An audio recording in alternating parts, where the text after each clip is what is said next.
राज्यसभा में नेता प्रतिपक्ष प्रमोद तिवारी ने प्रियंका गांधी के जन्मदिन पर प्रेस वार्ता करते हुए मोदी सरकार पर मनरेगा खत्म करने का आरोप लगाया। उन्होंने कहा कि पहले नाथूराम गोडसे ने गांधी जी की हत्या की थी और अब मोदी सरकार गांधी जी की सोच की हत्या कर रही है। प्रमोद तिवारी ने कहा कि मनरेगा गरीबों के लिए सबसे बड़ी योजना थी जो हर साल करीब 12 करोड़ परिवारों को 100 दिन का रोजगार देती थी। पहले इसमें केंद्र सरकार 90% पैसा देती थी, लेकिन अब राज्यों पर बोझ डाल दिया गया है। इससे गरीब मजदूरों को नुकसान हो रहा है। उन्होंने कहा कि अगर कांग्रेस की सरकार बनी तो मनरेगा को उसके पुराने रूप में वापस लाया जाएगा और मजदूरी बढ़ाकर 400 रुपए की जाएगी।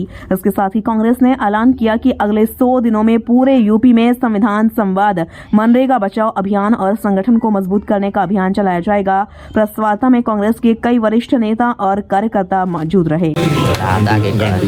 ये जो भी नाम रखा था इसमें गांधी को बगैर हटाए ये नाम रह सकता। तो महात्मा गांधी से इतनी नफरत, ये नफरत तो वही गोडसे की सोच दर्शाती है। मोदी सरकार जो गोडसे की सोच, उसने बुलेट से हिसाब किताब बराबर किया, हत्या की गांधी जी की शारीरिक रूप से, इन्होंने वैचारिक रूप से। लेकिन मैं मानता हूँ मोदी सरकार और गोडसे सरकार की सोच है। दूसरी चीज, ये एक बड़ा झूठ इसमें राम का नाम पे बनाई गई है। राम के नाम पे तो नहीं बनी ना, कर देते राम बनेगा, गांधी भी रहते, राम भी रहते। इन्होंने 3 वाक्य, 3 शब्दों के एक एक शब्द को लिख के अंग्रेजी में RAM कर दिया। तो कहाँ है राम?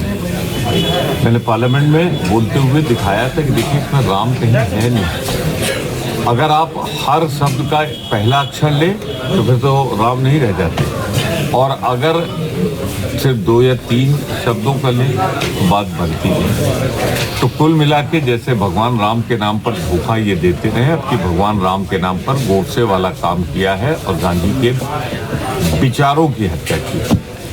तो ये भी था कि हर साल 2 करोड़ लोगों को, बेरोजगार लोगों को नौकरी दें। दावा तो ये भी था कि हम मॉडल टाउन बनाएंगे। अभी आ रहा हूँ, आपके होटल तक पहुँचने में देख लिया कैसे सिटी बनती है। कौन सी सिटी कहते थे? क्योटो। अरे क्योटो देख लिया, अभी आ रहा था रास्ते। 10 मिनट में वेनिस हो जाता है। और सुनिए, क्या ये सही नहीं? इन्होंने कहा था रामराज आएगा, गोडसे राज आ गया। क्या ये सही नहीं है कि उन्होंने कहा था किसान को डबल इनकम मिलेगी? तो मैं कहता हूं मोदी जी को महारत हासिल है झूठ बोलने में। आज तक भारत का कोई प्रधानमंत्री ऐसा नहीं हुआ जिसने इतना झूठ बोलकर अपनी मर्यादा पक्की गिराई।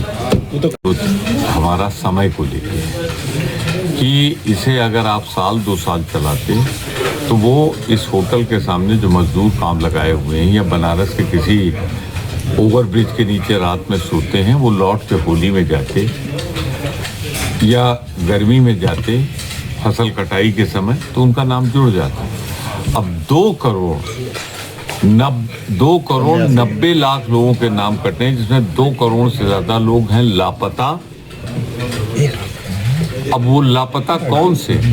वो लापता ये नहीं है जो यहाँ पे काम कर रहे हैं। इनको क्या मालूम जिनके गांव में SIR हो रही है? तो वही है। तो ये गरीब मजदूरों को नाम काटा गया है, ये हमारी आपत्ति है। अगर इसे SIR को 2 साल चला देते, कौन सी दिक्कत, क्या बिगड़ जाता? पहले भी तो जब हुई है तो 1.5 साल, 2 साल, 2.5 साल चलती थी। 2 महीने का क्यों किया? इसलिए कि 50 BLOs ने आत्महत्या की।